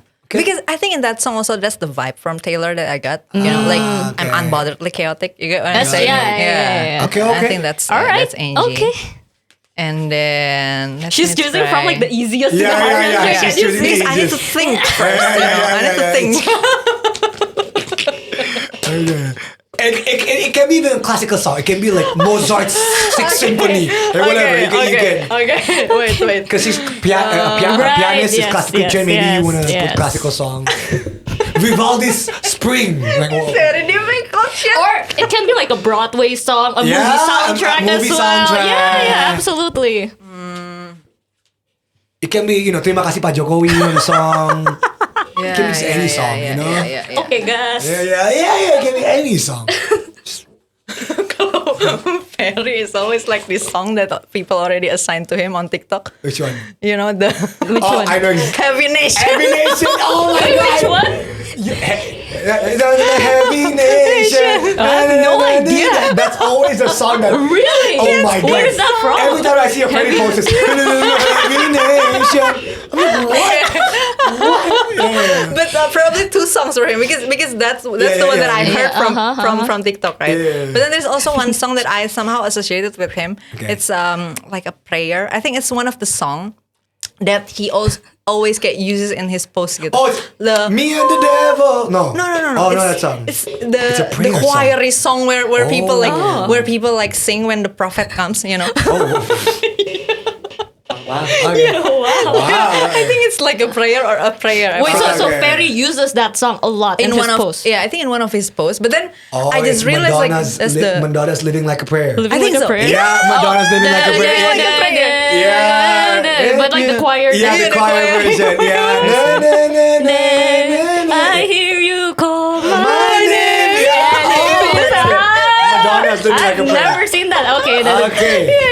Okay. That's Alright. it. That's it. That's his song. All right. Choki. I think it's Bing Sake. Oh. Bing Sake One Piece. Bing Sake. Oh, yeah. that's interesting. Wow. Why? No, why? That's a very sentimental song. That's a very sentimental Yeah, Choki. Choki. I think when I watch One Piece, it's always feels like the feeling of being with my friends, right? Like being in a journey with my friends. That's always the vibe that I get from watching Choki. One Piece, and that's the vibe that I get from Oh. Choki. Aw. Yeah, and I think that's the theme song. Oh, that's very is. sweet. Yeah, That's very exactly. sweet. That's very sweet. That already describe him. Yeah. Oh, makes sense. I think going through whatever. Yeah, I think going through whatever he went through, he's always like, right. sailing Just always through sailing it. through it. Yeah, in a friendly manner, embracing manner. Jerome. I think it's one of Jonas Brothers songs, but Oh, which one? I forgot which one. But the vibe is like Jonas Brothers. Jonas teenagers boy band song, where you're okay. like, yeah, So you're talk to cool, me, yeah. baby. No, No, not Jonas that's Brothers. The That's Jonas only Joe Brothers. Jonas. That's only DN. DNC. That's DNC. Yeah. That's where they're already adults. adults. where- So they're young. Is it, Yeah, it is should it be like like- the upbeat Jonas Brother or the sad, Sad mellow Jonas Jonas Brother? the upbeat, The upbeat okay. filled with genjrengan. Okay. Guitar-ish Jonas Brothers song. All right. Yeah. Okay. Risky. I think. I think I know. I think it's the Charlie Puth song. Oh. Which Wait, one he is it? does kind of look like Charlie. It's the the perfume song, because What? Oh. the perfume lyrics. Oh. The Charlie Puth yang kayak, aduh, there's a lyric about perfume. Every time I think about that lyric, I think of it because it's perfume. It's very simple. Really? Oh. Wait. I know that dress is karma, perfume regret. Only because it has the word perfume. You just want attention. You don't want. But not because of the attention part, but perfume. Wait Get a it? minute. It's But perfume. maybe that line works. Oh! Bro, only because of perfume. Because for people who don't know, he owns Humans. Yeah. He owns it. Right? And every time I hear Humans, perfume regret, HMNS I always perfume. All right. Yeah. Yeah. perfume regret. So do you agree? That with- actually works. That song works, but I think in my head is also one of the Boys to Men. Not Boys to Men. Boyz II Men? No. Backstreet Boy. Backstreet Boys song. Yeah, I think Backstreet Boys. I think he gives me the Backstreet Boys vibe. Yeah. Oh wow. Maybe. What is the song? Maybe Drowning. Oh my god. Ding ding ding ding. Voices tell me I should carry on. Wow, Wow, that's a very Because, like, deep. that's a deep cut. The song is deep, Yeah. but the vibe of the music, I think it's okay, it's more like it's vibing with him. I think. I try To go on like I never knew you. I'm away. That's just drowning. I'm singing Right, drowning. yeah, Oh, wow. yeah, Okay. Yeah. Okay, that's drowning. Alright, Next. I alright. love this. This is for who? Dea. Dea. I don't know that person. I know of him, but Dea I've is never. very- Oh, you've never met Dea? I've met Dea, but I've Okay. never had a personal relationship with Dea. Okay. Dea, I've never met. Never had I a just personal relationship. realized we're missing one person here. Chia. Oh, did you? Guys, Abigail did not print Chia, who is actually, you can name all of her own songs. Abigail, did you not print Chia? Wow. Abigail. Oh shit. Chia would be easier for me. Because Yeah, cause Chia, any reality club song. Whoa, Any there's no reality Chia club. here. There's no, wow. Oh shit, Chia. actually ya berarti kita harus cut sih yang bagian ini. Yeah, no, it's okay. Guys, It's okay, guys, it's okay. Just as put a the picture production here. team, we forgot Fatih Aizati, Chia. Yeah. I'm sorry. Just we put it forgot here. to Just put it here. Picture. Put a picture. Put a picture. Fatih Aizati. Lupa bang. It's okay. Fatia, maaf ya. Sorry. There you go. Fatia's picture is right here. You're not like us. You're not like a, Kendrick. Basically, it's always an R&B or rap song, something like that. Chia, sorry ya Chia, maaf ya. We love Chia. Chia. I love Chia. We love Chia. Chia, maaf. Fun We fact, love you. Chia is in my grade. Yeah. Oh, really? We were same. Exactly okay. his batch and exactly his Yeah. faculty. So they're Chia. You met her at school, right? I mean, Yeah, in yeah. college, yeah. And we're both Diplo brats. So that's how we connected back in the I day. see. Back in the day, you're a Diplo brat? Yeah. And then we use Diplo brats, yeah. Okay. So, yeah, they are Yeah? not like us, Lamar. Kendrick Lamar, no, Yeah. they're not like us, not Okay, like us. interesting. Not like us, yeah. And then Chia? Chia. So any reality club song. Yeah. Any of her own songs? Or no, or you don't want to put her own song. Yeah, I'm gonna put her own song, but I think it's a new song that I just recently, when she enters a room, this would be the song that played in my head. Okay. Clandestine meeting on the rooftop. What was the title of I that don't know. song? It's their new song. Is it from that's the why new I keep album? Forgetting. Yeah, it's Okay, I don't from know. I latest haven't listened to her album. new album. yeah, I haven't listened to her new album. album. Yeah.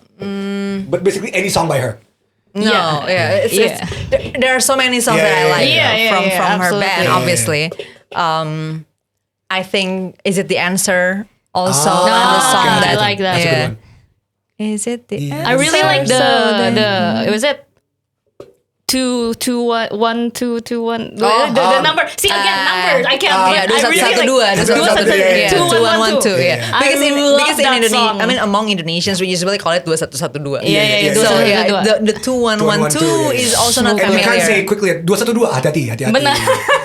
You can't slip up. Andovi. 212. You can't slip up. Yeah, that's also a good song. Obviously, Bagus banget itu. We were young And we were old. That's a very deep It was song for so me. Yeah, good, for me so good. personally, that was a really deep song. Yeah, I Did we think miss a lot anybody? Did we miss anybody else? No, Okay. no.